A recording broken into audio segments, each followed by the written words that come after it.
صل على محمد وآل محمد اللهم صل على محمد وآل محمد أعوذ بالله من الشيطان اللعين الرجيم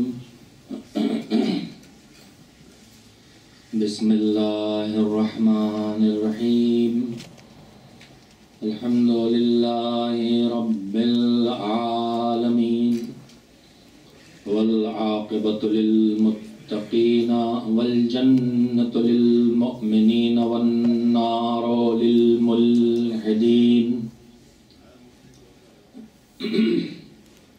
والصلاة والسلام على سيد الأنبياء والمرسلين سيدنا ونبينا وشفيعنا أبي القاسم محمد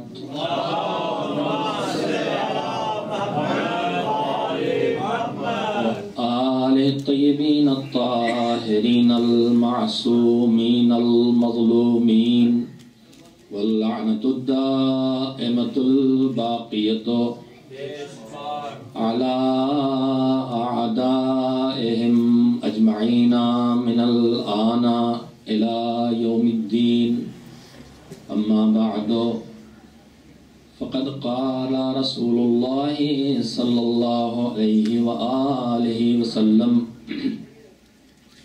إني تارك فيكم الثقلين کتاب اللہ و اطرتی اہل بیتی ما ان تمسکتم بہما لن تضلوا بعدی ولن یفترقا حتی یردا علی الحوض صلوات دیجئے محمد نعرہ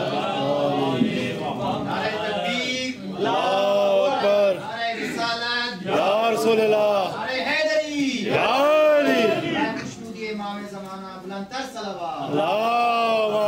صلی علی محمد آل محمد۔ جو حضرات نیچے تشریف فرما ہے ان سے گزارش ہے کہ عابدی صاحب نے جو اعلان فرمایا تھا کہ چند ساعتوں میں ممبر پہ حاضر ہونے والا ہوں، وہ مجازی گفتگو تھی۔ ان کا مقصود تھا چند لمحوں میں میں ممبر پہ آنے والا ہوں، اس لیے کہ انتظار کے لمحے بھی ساعت معلوم ہوتے ہیں۔ مجلس شروع ہو گئی ہے، لہذا آپ حضرات فرش اعضا پہ تشریف لے آئیں۔ عزیزان محترم، روزانہ آپ حضرات کے سامنے سیرت معصومین اور سیرت معصومین کی روشنی میں ہماری زندگی کے عنوان سے حدیث ثقلین کو سرنامہ کلام قرار دیتے ہوئے گفتگو کا سلسلہ جاری ہے۔ پیغمبر خدا حضرت محمد مصطفیٰ صلی اللہ علیہ وآلہ وسلم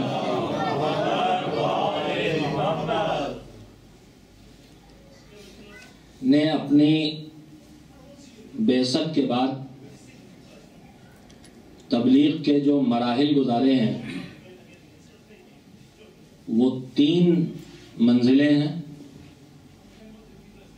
سورہ اقرا کی ابتدائی آیات آنے سے بعثت ہوئی، یعنی اب پیغمبر کو ہوا کہ اپنے کام کا آغاز کر دے۔ پیغمبر اکرم نے تبلیغ شروع کی، مگر ابتدا میں پیغمبر نے جو تبلیغ شروع کی ہے دین کی اور دین کا پیغام پہنچایا ہے وہ عام نہیں تھا، بلکہ کچھ خاص لوگوں تک یہ پیغام پہنچایا۔ اور اس کے بعد پھر جب یہ حکم ہوا وَأَنذِرْ عَشِيرَتَكَ الْأَقْرَبِينَ، اب اپنے قریبی رشتہ داروں کو ڈرائیے عذاب الہی سے اور ان کے اندر تبلیغ شروع کیجیے، تو پیغمبر نے خاندان کے 40 لوگوں کو دعوت کی جو دعوت ذو العشیرہ کے نام سے مشہور ہے۔ ذو العشیرہ کی دعوت خاندان کے لوگوں کے درمیان تھی۔ اس کے بعد پھر حضور نے عام تبلیغ شروع کی۔ میں نے یہ چند کلمات اس لیے کہے ہیں کہ میں آپ سے یہ کہنا چاہتا ہوں کہ پیغمبر اکرم نے آغاز پیغام دین سے حفاظت دین کا انتظام کرنا شروع کر دیا تھا، بلکہ اگر یہ کہا جائے کہ اپنی رسالت کی خبر بعد میں دی ہے، توحید کا پیغام بعد میں دیا ہے، رسالت کا پیغام بعد میں دیا ہے، ولایت کا پیغام اس سے پہلے دیا ہے، تو یہ بیجا بات نہیں ہوگی۔ اس لیے کہ جب دعوت ذوالعشیرہ میں گفتگو، پوری کہانی، پوری داستان مجھے آپ کو نہیں سنانا، وہ آپ روز سنتے رہتے ہیں، میں صرف اس کے ایک حصے کی طرف آپ حضرات کو متوجہ کرنا چاہتا ہوں کہ جب پیغمبر کو گفتگو کا موقع مل گیا، اور وہ بھی کب ملا؟ جب ابو طالب کھڑے ہو گئے تب پیغمبر کو گفتگو کا موقع ملا، اور اس کے بعد پیغمبر نے بات شروع کی تو پیغمبر نے فرمایا کہ تمہارے درمیان میں خیر دنیا و آخرت لے کے آیا ہوں۔ اب نیچرل سی بات یہ ہے کہ پہلے یہ کہتے ہیں کہ کیا ہے وہ آخرت، وہ کیا چیز ہے جو لے کے آئے ہیں؟ پیغام توحید ہے، عقیدہ آخرت ہے، رسالت کا اعلان ہے، قرآن آئے گا، کتاب خدا نازل ہوگی، وحی کا سلسلہ جاری ہوگا، دین کے پیغام آئیں گے، وہ سب بتائے پیغمبر۔ لیکن ذوالعشیرہ کی تاریخ کہتی ہے پیغمبر نے کہا میں تمہارے درمیان خیر دنیا و آخرت لے کے آیا ہوں، اور اس کے بارے میں کوئی گفتگو کرنے سے پہلے پیغمبر فرماتے ہیں کہ تم میں سے کون اس امر میں میری مدد کرے گا، اور جو بھی میری مدد کرے گا وہ میرا وصی ہوگا، میرا ولی ہوگا، میرا خلیفہ ہوگا۔ میں نے تاریخ کا ٹکڑا صرف آپ کو اس لیے یاد دلایا عزیزو کہ پیغمبر کی نگاہ میں حفاظت دین کا مسئلہ اتنا اہم تھا کہ دین کے پہنچانے کا کام بعد میں کیا ہے، محافظ دین کا تعارف پہلے کرایا۔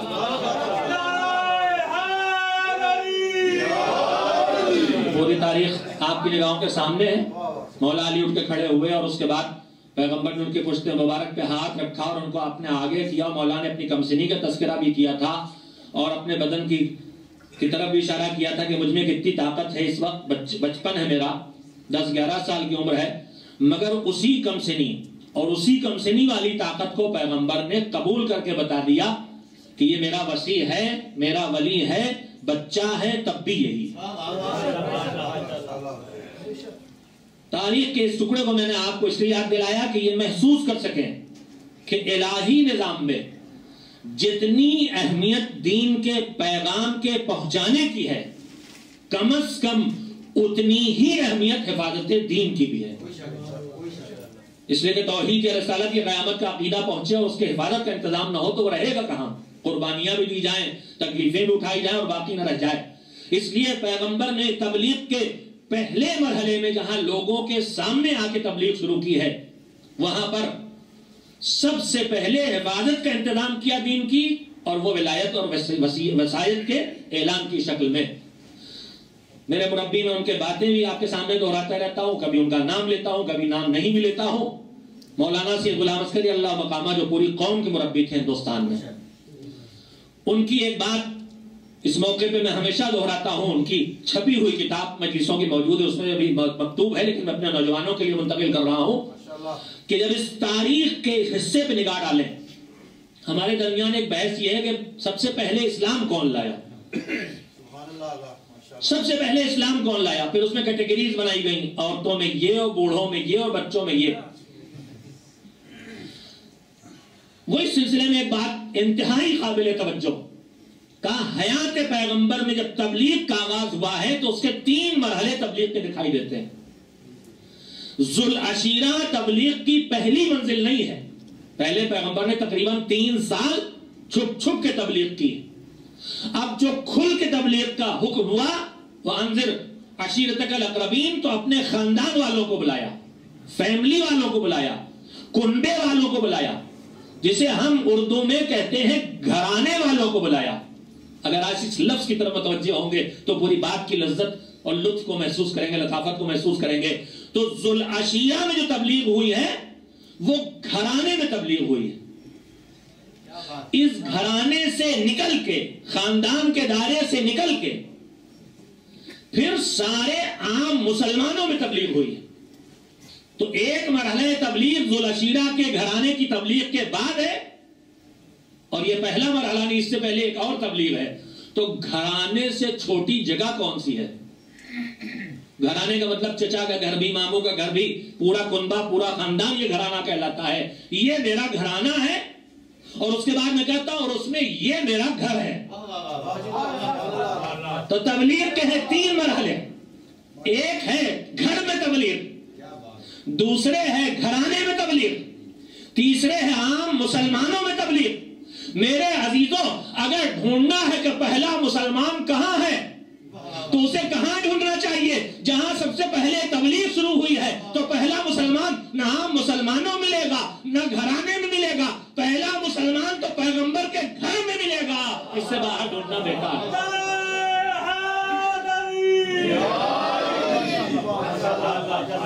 حفاظت دین کا انتظام پہلے کیا ہے، اور اسی سلسلے حفاظت دین کی پہلی کڑی کا نام ہے علی امیر المومنین امام المتقین علی بن ابی طالب علیہ السلام. آج عزادار اس عظیم شخصیت کو یاد کرنے کے لیے جمع ہوئے. آج کی صبح وہ صبح ہے جس پر دنیا اس نعمت سے محرومی کی طرف چلی ہے جس سے محرومی رسالت کی، رسول اکرم کی وفات کے بعد سب سے بڑی محرومی. مولا علی کی ذات گرامی سر پہ ضربت لگی 19 رمضان کی صبح، اور اس کے بعد 21 رمضان کی صبح آپ کی شہادت واقع ہوئی. گفتگو ہم آپ ہمیشہ سنتے رہتے ہیں بزرگوں کے بارے میں، شخصیات کے بارے میں. میں صرف ایک پہلو پر جتنا وقت ہے اس میں ایک رخ پر صرف گفتگو کرنا چاہتا ہوں. میرے عزیزوں، پروردگار عالم نے انہیں محافظ دین بنا کے بھیجا تھا. جو پیغام دین لے کے اللہ کی بارگاہ سے آیا، وہ تو جب پیغام پہنچانا شروع کرے گا پہچان لیا جائے گا. وہ جب پیغام پہنچائے گا، یہ آیت آئی، یہ وحی آئی، یہ سورہ آیا، اللہ نے یہ حکم بھیجا، یہ کرو یہ نہ کرو، تو خود بخود پہچان لیا جائے گا. کچھ مانیں گے کچھ نہیں مانیں گے، معجزہ دکھائیں گے، معجزے کے بعد مان لیں گے. لیکن جو محافظ دین بن کے آیا اس کو پہچانوانا کہ کون ان کے درمیان محافظ ہے، اور وہ بھی اللہ کی طرف سے آیا. تو یہ نہ ہم پہچان سکتے ہیں نہ آپ، اس لیے کہ کون ان میں سے محافظ دین بننے کی صلاحیت رکھتا ہے. جیسے دین کے لانے کی صلاحیت کون رکھتا ہے یہ اللہ جانتا ہے، بندے نہیں جانتے. ویسے کون اس دین کو بچانے کی صلاحیت رکھتا ہے یہ بھی اللہ جانتا ہے، بندے نہیں جانتے. بندہ پہچاننا جائے گا، پہچانوانے کے طریقے کیا ہیں اس سے پہلے کا ہادی اور رہبر بتائے، اور پھر وہ اپنی گفتگو سے، اپنی صلاحیتوں سے، اپنے کرامات سے، اپنے معجزات سے جہاں جیسی ضرورت ہو خود اپنے آپ کو پہچانوائے. پیغمبر نے فرمایا میں 2 برابر کی قیمتی چیزیں چھوڑ کے جا رہا ہوں، ایک قرآن اور ایک میرے اہل بیت. ایک جملے میں توجہ دیں گے میرے عزیزوں، ایک قرآن اور ایک میرے اہل بیت. قرآن معجزہ ہے. پچھلے سارے نبیوں میں اور آخری نبی میں جو فاصلے ہیں ان میں ایک فرق اور ایک فاصلہ یہ ہے کہ پیغمبر آخر سے پہلے جو آئے نبی اور رسول ان کا معجزہ الگ تھا اور ان کی کتاب الگ تھی. جناب موسیٰ کا معجزہ ان کا عصا یعنی بیضہ تھا، ان کی کتاب توریت تھی. جناب عیسیٰ کا معجزہ مردوں کو زندہ کرنا، بیماروں کو شفا دینا تھا، ان کی کتاب انجیل تھی. معجزے الگ تھے، کتاب الگ تھی. مگر پیغمبر آخر کے معجزے تو متعدد ہیں، لیکن ان کی کتاب ہی ان کا وہ معجزہ ہے جو قیامت تک باقی رہے گا. مجھے جو لفظ آپ کی خدمت میں کہنا ہے، پیغمبر صادق و امین جس کی سچائی کو کافر اور دشمن بھی مانتا ہے، وہ جب کہے کہ میں 2 برابر کی چیزیں چھوڑ کے جا رہا ہوں تو اس کا مطلب جیسے قرآن معجزہ ہے ویسے اہل بیت کی پوری زندگی بھی معجزہ ہے. معجزہ ہی معجزہ.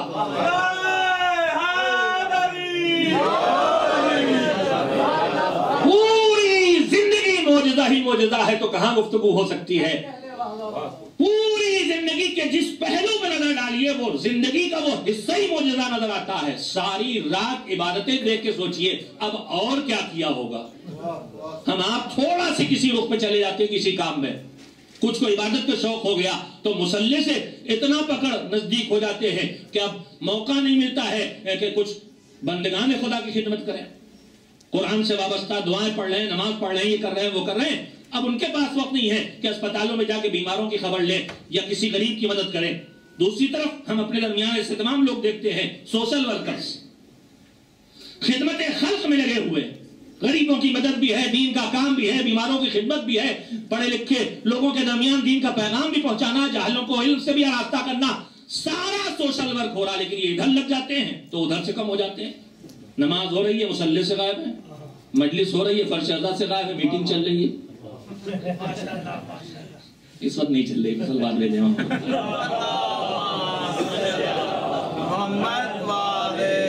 چل رہی ہوتی تو ہرگز نہ کہتا.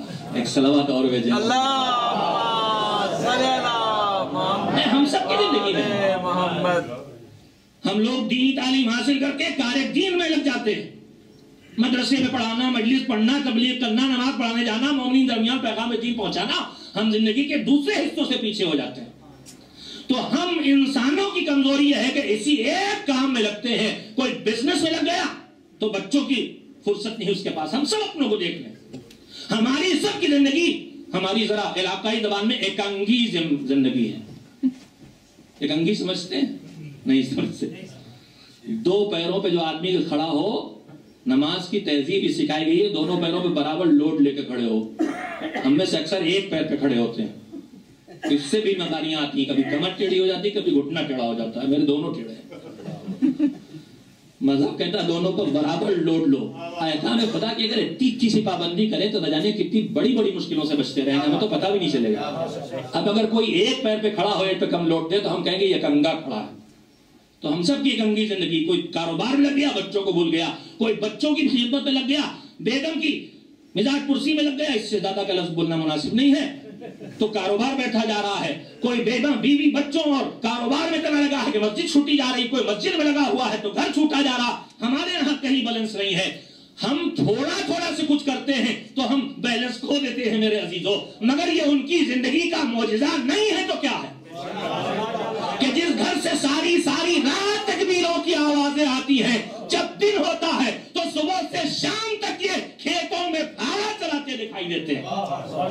ان کی زندگی میں جہاں روٹی کے ٹکڑے اتنے سخت ہو گئے ہیں کہ درے خیبر کو اکھاڑنے والا ہاتھوں سے توڑ کے نہیں کھا پاتا, گھٹنوں سے توڑ کے کھاتا ہے. ایک طرف ایسی تنگستی دکھائی دیتی ہے, دوسری طرف وہ سخاوت ہے کہ کوئی ان کے دروازے سے خالی ہاتھ واپس نہیں جاتا. ان کی زندگی کا معجزے کا ثبوت یہ ہے کہ زندگی کے ہر رخ میں اور ہر پہلو میں کامل ہے. میدان جنگ میں جا کے دیکھیے تو لگے گا کہ لڑنے کے علاوہ انہوں نے کیا کیا ہوگا. منبر میں جا کے دیکھیے تو لگے گا کہ سوائے پڑھنے کے علاوہ اور پڑھانے کے علاوہ اور کیا کیا ہوگا.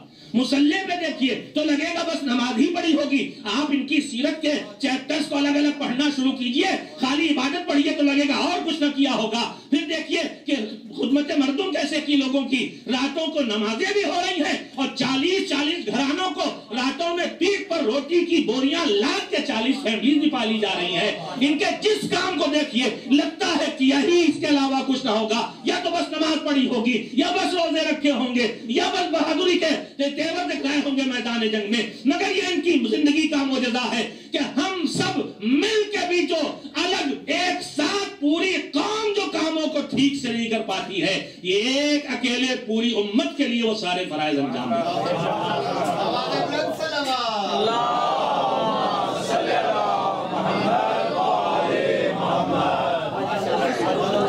ان کی زندگی سے سبق سیکھنے کا ایک بہترین موقع یہی ہے کہ ہم اپنی زندگی میں بیلنس پیدا کریں. اور دشوار ترین کام بھی یہی ہے, بیلنس پیدا کرنا. ہماری بہت سی عظیم ترین شخصیتیں ہیں جن کو ہم واقعی ٹھیک سے پہچانتے نہیں ہیں. جناب بہلول کا نام آتا ہے تو ہمارے لبوں پہ تبسم آنے لگتا ہے، ہم ہنسنے لگتے ہیں کہ کوئی جوک سننے کو ملے گا، مگر آپ جانتے ہیں بہلول کون تھے؟ مظلوم کائنات کی فہرست بنے گی تو اس میں سے ایک بہلول ہے، مظلومی نے کائنات کی فہرست بنائی جائے گا۔ کیوں؟ دور بنی عباس میں، مجھے بادشاہ کا نام یاد نہیں کہ ہارون تھا یا اس سے پہلے والا ہارون، مملکت اسلامیہ جو دنیا کی سب سے بڑی حکومت ہے، اس سے بڑی کوئی حکومت نہیں، سب سے بڑی آبادی اس میں، اس کے سپریم کورٹ کے چیف جسٹس جسے قاضی القضات کہا جاتا ہے، ہارون جانتا ہے کہ یہ کس مزاج کے ہیں، کس سوچ کے ہیں، کس فکر کے ہیں، کہاں سے وابستہ ہیں۔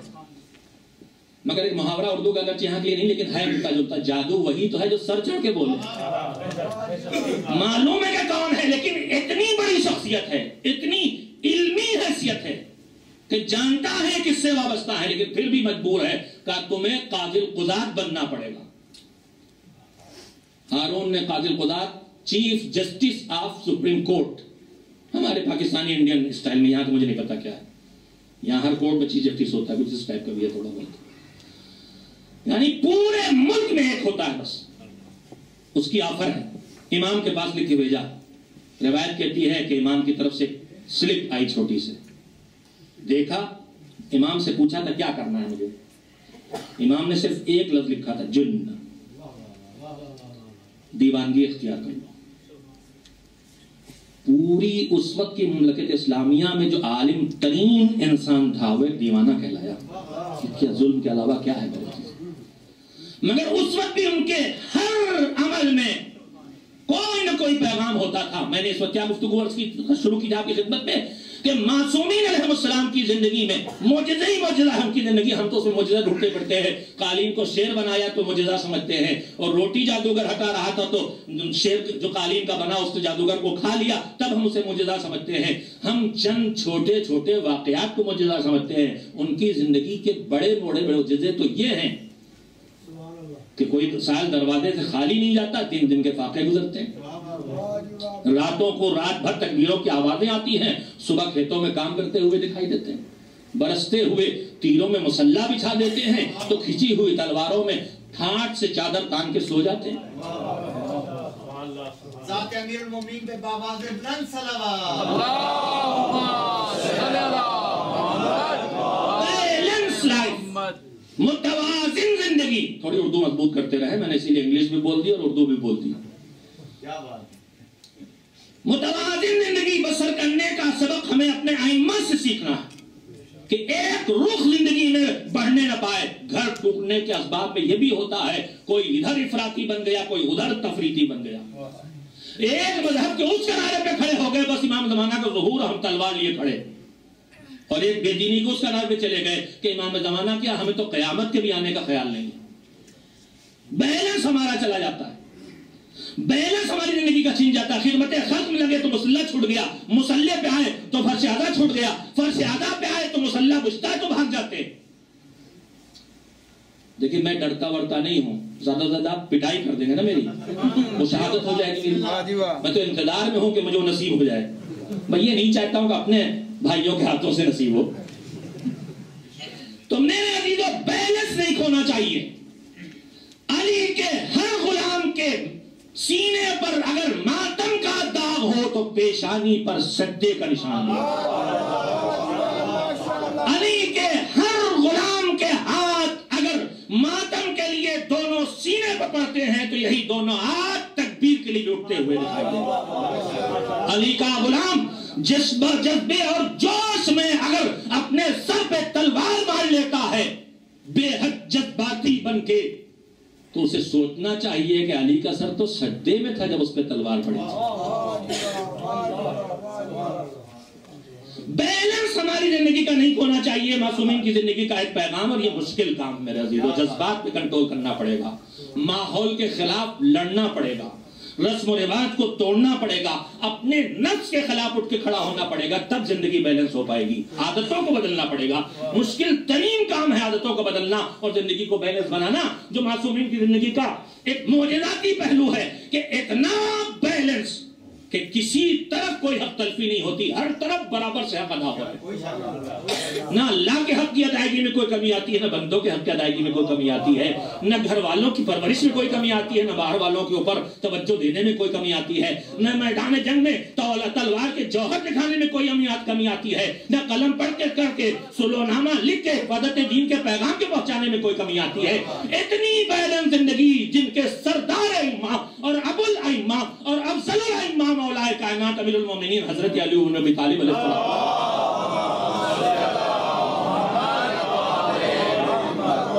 منبر پر نہیں دنیا میں کسی جگہ آدمی کو جھوٹ نہیں بولنا چاہیے، لیکن منبر پہ تو پھر بھی اور ڈرنا چاہیے۔ اللہ ناراض ہو جائے کہ نالائق تجھے ایک بلندی پہ بٹھا دیا، لوگ تجھ پر اعتبار کر کے تیری بات سن رہے ہیں، تو اب یہاں بھی نہیں ڈرتا مجھ سے، غلط بیانیاں کرتا ہے۔ میرے عزیزو، میں خدا کو حاضر و ناظر جان کے اپنی ملت کے ہر بھائی، ہر بہن، ہر جوان، ہر بوڑھے، ہر بچے سے کہنا چاہتا ہوں، ہماری زندگیوں میں جو عدم توازن آ گیا ہے، خدا کے لیے سے بیلنس سے بدلو۔ صرف نمازی نہیں بننا ہے، صرف عزادار نہیں بننا، صرف خیرات کر کے کام نہیں چلنے والا، صرف تلاوت قرآن کر کے کام نہیں چلنے والا، صرف ماں باپ کی خدمت نہیں ہوگی، بیوی کا خیال بھی رکھنا ہوگا، بیوی کی غلامی سے کام نہیں چلے گا، ماں باپ کو بھی دھیان دینا پڑے گا۔ میرے عزیزو، بیلنس بنا کے ہم اپنی زندگی کو چلیں گے تو زندگی کامیاب ہوگی۔ میں نے جناب بہلول کا نام لیا تھا، گھڑی کی سوئی جس تیزی سے کھسکتی ہے، مجھے اس کا احساس ہوتا ہے تیز کھسک رہی، آپ تو کہتے ہیں بہت سست چلتی ہے۔ اگر آپ تیز کرنا چاہتے ہیں صلوات بھیج دیجیے۔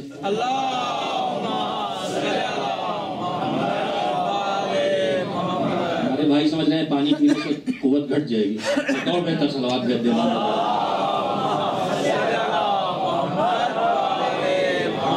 میں کوس نہیں رہا ہوں کہ آپ نے مجھے پانی دیا ہے کہ پانی پی پی کے، میں اپنے نفس کو کوس رہا ہوں، شیطان کو کوس رہا ہوں، اس زمانے کی بدترین حالات کو کوس رہا ہوں۔ اور ہم سب مل کے دعا کریں کہ مالک ہمیں ان مشکلات سے باہر نکالے، ہمارے فاصلے گھٹائے۔ ہم سب علی کے غلام ہیں۔ یہ کون سی آفت آ گئی ہے کہ دوسرے کے لیے اجنبی ہوتے چلے جا رہے ہیں؟ وہ پڑھیں گے تو ہم نہیں بیٹھیں گے، وہ آئیں گے تو ہم نہیں جائیں گے۔ یہ مسائل جو ہماری زندگی میں پیدا ہو گئے، کون پہلے پڑھے گا، کون بعد میں پڑھے گا؟ میرے عزیزوں، اس منبر کے ادب و احترام کا، اس محراب کے ادب و احترام کا خیال اگر ہم رکھ کے سوچیں تو اللہ نے اس منبر کو مثلث سے جوڑا ہے۔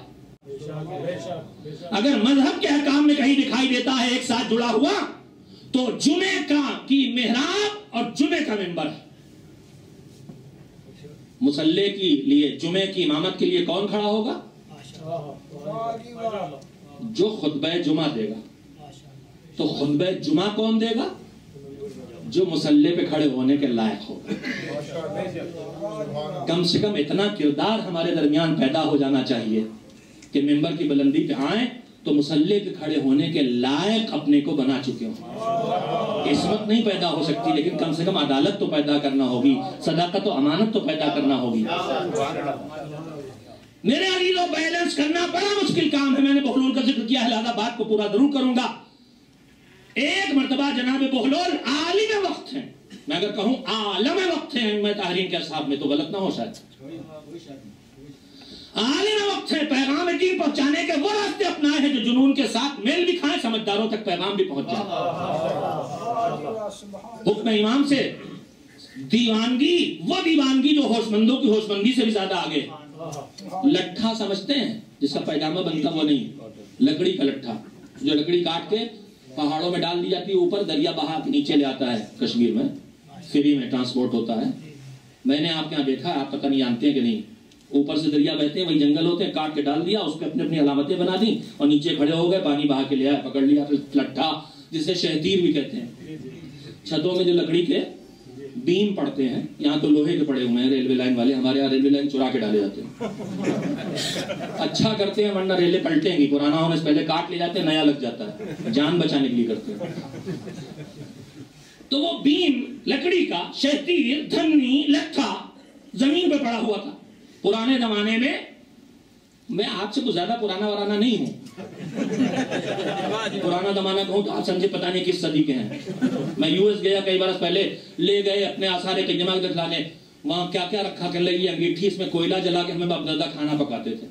یہ توا رکھا اس پہ روٹی پکاتے تھے، یہ پھکنی ہے، دسپنا ہے، چمچہ. میں نے کہا تمہارے یہاں آثار قدیمہ میں ہے، ہمارے یہاں تو یہی ہاتھ بھی آثار جدیدہ میں. تو میرے عزیزوں، لٹھا سمجھ گئے نا، ایک شہتیر، ایک دھنی، ایک لٹھا زمین پہ پڑا، یہاں سے وہاں تک برابر. بس پرانے زمانے میں 2 بیلوں کے پیچھے لکڑی کا ایک ٹکڑا باندھ کے کھیت کو اس سے برابر کیا جاتا تھا. اب تو سمجھ گئے نا. اب اسے جناب بہلول لٹھا پڑا ہوا ایک کنارے سے اٹھایا، ادھر کھڑے ہوئے اٹھا لیا. یہ میز رکھی ہے لمبی یہاں سے وہاں تک، اس کنارے سے جا کے اٹھائیے، آسانی سے اٹھ جائے گی. کہ دوسرے کنارہ ہے ادھر سے اٹھایا، وہ بھی اٹھ گئی. 30-40 کلو کی شہتیر رہی ہوگی، اس کنارے سے اٹھایا اٹھ گئی، اس کنارے سے پھر جا کے اٹھایا اٹھ گئی. اب جناب بہلول آئے 20 سے اٹھانے کے لیے. آج کل ویٹ لفٹنگ ہو رہی دیکھ رہے ہیں نا. تو اس میں جب 20 سے آ کے اس 40-50 کلو 100 کلو جتنے وزن کا رہا ہو، اس کنارے سے اٹھایا اٹھ گیا، اس کنارے سے اٹھ گیا اٹھایا اٹھ گیا. اب 20 سے اٹھا رہے تو کبھی ادھر ہی ہوتا، کبھی ادھر ہی ہوتا، کبھی ادھر ہی ہوتا، کبھی ادھر ہوتا. کہا بہلول کیا کر رہے ہو؟ کہا دیکھا تم نے، ادھر سے اٹھایا اٹھ گیا، ادھر سے اٹھایا اٹھ گیا. 20 سے اٹھا کے بیلنس کر رہا ہوں تو نہیں ہو رہا ہے. بس تمہیں زندگی میں بیلنس کرنا یہی ہے. ایک کنارے سے زندگی کو اٹھا کے چل پڑنا آسان ہے. ادھر والا کونا کندھوں پہ، آسمانوں پہ حقوق خدا ادا ہو رہے ہیں، اور نیچے پیچھے حقوق الناس والا کونا زمین میں گھستا چلا جا رہا ہے. وہ چل پڑے حقوق الناس والا کونا، ماں باپ کی خدمت، اے آسمانوں پہ جا رہی ہو، بیوی کوڑا گھر میں. وہ چلے گئے دوسرے، زوجہ دین کے بعد سب سے بڑی نعمت. اب کھار پھوس گھاس ماں باپ وہ کچھ نہیں، بیلنس چلا گیا. کہا بیلنس کو زندگی میں برقرار رکھنا کہ خدا کا حق بندوں کے حق سے ٹکرا کے کمزور نہ ہونے پائے، بندوں کی حق کی ادائیگی میں خدا کا حق چھوٹنے نہ پائے، بندوں میں ان کا حق ادا کرے تو ان کا حق نہ چلا جائے. کہ زندگی میں بیلنس کرنا یہ سیکھو. جو آخرت کی صراط پہ زن سے نکل جانا چاہتے ہو تو اس بیلنس کو، یہ دنیا کی صراط ہے، اس پر بیلنس کر کے چلنا سیکھ لو، آخرت کی صراط پہ خود سے نکل جاؤ. معصومین کی زندگی کا جو سبق ہمیں ملتا ہے مولا علی کی زندگی میں بھی ہے. ابھی 2-3 دن انشاءاللہ تذکرے میں سیرت کے رکھوں گا تو خصوصیت سے مولا علی کی ذات گرامی کے واقعات بھی آپ کی خدمت میں عرض کروں گا. لیکن اس وقت میں اپنی بات کو یہیں سے پھیرتا ہوں. بیلنس تھی ان کی زندگی، کتنی بیلنس ہے، اتنی بیلنس ہے، اور اتنا حقوق کی ادائیگی کا خیال ہے کہ جس کا نمونہ دیکھنے کو نہیں ملتا ہے. اگر مسلح بچتا ہے تو صورتحال کیا ہوتی ہے. روز آپ واقعہ سنتے ہیں، پیر میں تیر لگ گیا، چھوتے ہے کوئی تو درد ہوتا ہے، تکلیف ہوتی ہے. مزاج شناس کون ہے ان کا؟ کوئی سچا تھا جس نے کہا تھا مجھے بس 2 نے پہچانا، میرے خدا کو بس 2 نے پہچانا، اور اس کو بس 2 نے پہچانا. کہا میرے خدا کو یا میں نے پہچانا یا میرے علی نے پہچانا، مجھے یا میں نے یا میرے علی نے پہچانا یا میرے خدا نے پہچانا، میرے علی کو میں نے پہچانا یا میرے خدا نے پہچانا. مزاج شناس ہے. کہا کیا کر رہے ہو؟ نماز پڑھ لے دو، پیر سے تیر کھینچنا پتہ بھی نہیں چلے گا. تو حقوق خدا کی ادائیگی کا عالم یہ ہے کہ خدا کی بارگاہ میں حاضر ہوتے ہیں تو پیر سے تیر کھنچ جاتا ہے تو پتہ نہیں چلتا. یہ بیلنس. لیکن اس کا یہ مطلب نہیں ہے کہ بندگان خدا کے حقوق کی طرف کوئی توجہ نہیں ہے. روایت کا ایک چھوٹا سا نمونہ سنیں اور بات کو ختم کروں. مصائب کے چند فقرے، پھر انشاءاللہ آپ مصائب ذاکر سے سنیں گے جو انشاءاللہ بہتر طور پہ آپ کو مصائب کا تذکرہ کر کے رلائیں گے. میں ان سے گزارش کروں گا کہ تشریف لا چکے ممبر کے پاس آ کے بیٹھ جائیں تاکہ جیسے ہی میں ممبر سے اتروں بسم اللہ بس وہ فوراً مصائب کے تسلسل کو جوڑ دیں، اس سے ہم سب مل کے رولیں. میرے عزیزوں، یہ تو ہے حق پروردگار کی ادائیگی کی صورتحال. اور بندوں کی ادائیگی کی صورتحال کیا؟ روایت کہتی ہے علی حاکم وقت ہے. جس وقت حاکم تو ہمیشہ سے تھے، لیکن جب ان ظاہر بھی نگاہوں نے بھی انہیں حاکم مان لیا تھا. اور یہ جملہ میں نے گفتگو کے درمیان سنا، مجھے بہت اچھا لگا، میں آپ کے سامنے دہراتا ہوں. علی یوں تو عالم اسلام میں 4تھے خلیفہ مانے جاتے ہیں، لیکن آج جو حاکم کو حاکم بنانے کا طریقہ رائج ہے وہ یا الیکشن کی اکثریت ہے یا ریفرینڈم ہے. حقیقت یہ ہے کہ پوری ملت اسلامیہ نے اتفاق رائے، اکثریت رائے سے نہیں، با اتفاق رائے جسے اپنا حاکم مانا ہے وہ پہلی ذات علی کی ذات ہے۔ اس سے پہلے جو حکام گزرے، خلفاء گزرے، کچھ کو چند سربراہوں نے مانے لیتے ہیں، قبیلوں کے ذمہ داروں نے مدینے کا منتخب کر لیا، بعد میں پبلک سے منوا لیا گیا۔ اس کے بعد ایک کمیٹی کے سلیکٹڈ لوگوں نے مان لیا، پھر منوا لیا گیا۔ اس کے بعد جس کو مانا گیا تھا اس نے منوایا، مان لیا، ایک کے پچھلے والے نے اگلے کو منوایا، مان لیا، پھر انہوں نے کمیٹی بنائی، انہوں نے مان لیا۔ تو پبلک سے 100% اتفاق رائے کے ساتھ جو پہلا حاکم ظاہر اسلامی آیا ہے وہ علی کی ذات ہے۔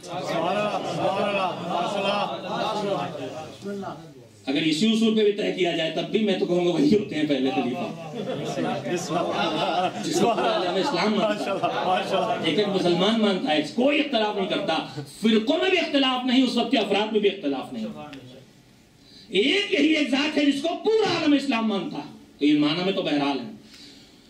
تو اللہ کے بندے ایسے کہ پیر سے تیر نکل جائے، راتوں میں جنگل میں جا کے مناجات کرتے کرتے رونے کی آوازیں، مناجات کی آوازیں بند ہو، ابو درداء سمجھیں کہ دنیا سے رخصت ہو گئے، علی سنا چکا ہوں، مگر حقوق خدا کی ادائیگی کا عالم یہ کہ صبح سے نکلے ہیں کوفے کے بازار میں، کسی پر کوئی ظلم تو نہیں ہو رہا ہے، کہیں کوئی بے کسی کے عالم میں تو نہیں ہے، کہیں کوئی کمزور تو نہیں ہے، کہیں کسی کنیز کو اس کا آقا تو نہیں ستا رہا، کہیں کوئی یتیم بچے دھوکہ تو نہیں کھا رہے، کہیں بازار میں بے ایمانی تو نہیں ہو رہی ہے۔ اتنی بڑی مملکت کا بادشاہ، لیکن عیسائی عالم جاٹ جرداغ جیسا انسان اقرار کرتا ہے کہ بازار میں آج ہمارے ملکوں میں اور یہاں بھی اگر حکومت کا کوئی چھوٹا سے ذمہ دار آ جائے تو آگے پیچھے ایک لاؤ لشکر چلتا، پوری دنیا کو پتہ چل جاتا ہے، کوئی ڈی ایم، کوئی اے ڈی ایم، کوئی منسٹر، کوئی پرائم منسٹر، چیف منسٹر، کوئی بڑا عہدیدار آ رہا ہے۔ مولا علی کا کردار کیا، اتنی بڑی حکومت کا مالک، اتفاق رائے سے مالک، لیکن بازار کوفہ میں گزرتے تھے، لوگ پہچانتے نہیں تھے تو آہستہ سے آواز دیتے تھے، اپنے خلیفہ کو راہ چلنے کی جگہ دے۔ دن بھر کی مشقت کے بعد عرب کی تیز گرمی میں دوپہر میں تشریف فرما ہوئے گھر پہنچے، دروازے پر تو ایک بی بی بیٹھی ملی، سر پہ چادر بیٹھی ہے، پریشان ہے، گریا کر رہی، رو رہی۔ کہا مولا میرے شوہر نے مجھے گھر سے نکال دیا ہے، میری مدد کر دی ہے، سخت گرمی کا وقت، ایک سیکنڈ کے لیے اگر علی اس کیفیت کا اظہار نہ کرے تو دنیا اس کی قدر نہ پہچانے گی۔ ایک سیکنڈ کے لیے علی نے کہا کہ ذرا دھوپ کم ہو جانے دے پھر چلتا ہوں، تاکہ وہ بھی آرام سے بیٹھی رہے، دھوپ کم ہو جائے اسے بھی تکلیف نہ ہو، اور علی بھی تھکے ہوئے دن بھر کے دھوپ کھا کے عین تبازت آفتاب کے وقت تشریف لائے، مگر کہتے ہی کہ ذرا دھوپ کم ہو جائے چلتا ہوں۔ پھر مولا نے کہا کہ نہیں، اتنی دیر بھی انصاف کرنے میں ٹھیک نہیں، چل میرے ساتھ۔ لے کے گئے، دروازے پہنچے، زنجیر در بجائے، اس خاتون کا جوان شوہر نکلا، علی کو پہچانتا نہیں۔ مولا نے کہا کہ اسے تو نے گھر سے نکال دیا ہے، اگر اس نے غلطی بھی کی ہے تو اسے معاف کر دے، اسے گھر میں رکھ لے۔ وہ اور بگڑ گیا، علی کو پہچانتا نہیں تھا، کہا تم کون ہو کیوں سفارش کرنے والے؟ اس کا دماغ اور پلٹا کہ اجنبی کیوں آیا سفارش کرنے، بدنصیب تھا وہ۔ اگر ذرا سے بھی دین میں کہیں ایمان ہوتا تو معرفت میں دیر نہ لگتی، مگر آ گیا ایمان۔ کہا تم کون ہو کیوں سفارش کرنے والے؟ اچھا یہ سفارش لے کے آئی، ہمارے درمیان ایسی تابوتیت فرعونیت فوراً کھڑی ہو جاتی، لڑ کے ہم نے نکال دیا۔ البتہ دونوں کام ہوتے ہیں، اب میاں بیویوں کو ہم نکالتے ہیں، بیویاں میاں کو زیادہ نکالتی ہیں، حالانکہ ساری زندگی بیچارے میاں کیا کرتے ہیں بلی کی طرح، پھر بھی میاں کو نکال دیتے ہیں۔ تو جو طاقتور ہوتا ہے، اب تمہاری مجال سفارش کراؤ کہ اب تو اور نہیں، فلاں صاحب کہتے ہیں اب تو اور نہیں، اکڑ بڑھ جاتی۔ مولا نے کیسے رکھ لے، معاف کر دے۔ کہ تم کون ہوتے سفارش کرنے والے؟ اب تو میں اسے ماروں گا بھی اور جلاؤں گا بھی۔ بس روایت کہتی ہے ایک مرتبہ علی نے ذوالفقار کھینچ لی، تیری یہ مجال کہ تو ایک کنیز خدا کو زندہ جلائے گا، مارے گا؟ اب علی کی حکومت عدل و انصاف میں ظلم ہوگا؟ علی جب بات کر رہے تھے تو ایسا نہیں کہ کوئی اور انہیں نہیں پہچانتا ہے، محلے والے دوسرے جانتے ہیں کون ہے، لیکن علی کا تو روز کا دستور یہی ہے، اس غریب کے گھر پہ کھڑے ہیں، اس کنیز کے گھر پہ کھڑے ہیں، اس بیوہ کی مدد کر رہے ہیں، اس لیے کوئی متوجہ نہیں تھا۔ جب علی کی آواز بلند ہوئی، ذوالفقار ہاتھوں میں آئی تو لوگ دوڑے، کیا ہوا؟ تو مولا نے کہا یہ کہہ رہا ہے اس کو جلا مارے۔ اس نے کہا تم پہچانتے ہو کون ہے؟ یہ علی خلیفۃ المسلمین ہے۔ اس نے قدموں میں سر رکھ دیا، کہا مجھے مولا معاف کر دے، میں جانتا نہیں تھا۔ کہا بس مجھے تم سے صرف ایک بات راضی کر سکتی ہے کہ تم حقوق کی ادائیگی کی عادت ڈال دو۔ یہ جملے کو یاد رکھیے گا، مجھے ایک بات یاد کر سکتی راضی کر سکتی ہے، حقوق کی ادائیگی کی عادت ڈال لو۔ اس کے بعد مولا نے اس جوان سے کہا اپنی بیوی کو گھر کے اندر بلا، اور اس عورت کو بھی سمجھایا کہ آئندہ ایسی کوئی بات نہ کرنا کہ ایسا شدید رد عمل تمہارے شوہر کی طرف سے آئے۔ میں اپنے ہر بھائی اور بہن سے یہیں پہ بات کو ختم کرتا ہوں، علی کی زندگی کے پیغام کو دیکھ لو، اللہ کے حقوق بھی ادا ہوتے رہیں، بندوں کے حقوق بھی ادا ہوتے رہیں۔ آج جس رات کا آغاز ہو چکا ہے، اس رات پہ نظر ڈالیے تو یہاں بھی علی دونوں حقوق کو ادا کر رہے ہیں۔ اپنی بیٹی کے گھر پہ مہمان ہو کے آئے، چند منٹ مجھ سے 3-4 منٹ بڑھ گئے ہیں، میں اپنے برادر عزیز سے معذرت خواہ ہوں، انشاءاللہ وہ مصائب کی شدت کے ذریعے اس منٹس جو کم ہوئے ہیں اس کو پورا کر لیں گے۔ میرے عزیزو، علی اپنی بیٹی کے گھر میں مہمان ہے، جناب ام کلثوم نے، ہم نے ابھی آپ نے افطار کیا،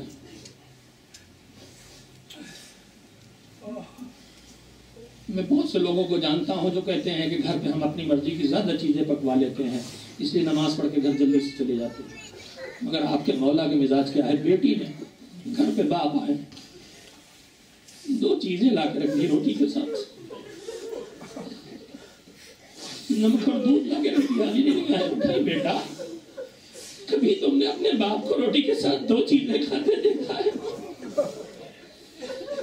ایک ایسا مظلوم آقا تھا اور کیسی ظالم دنیا تھی، بدنصیب دنیا۔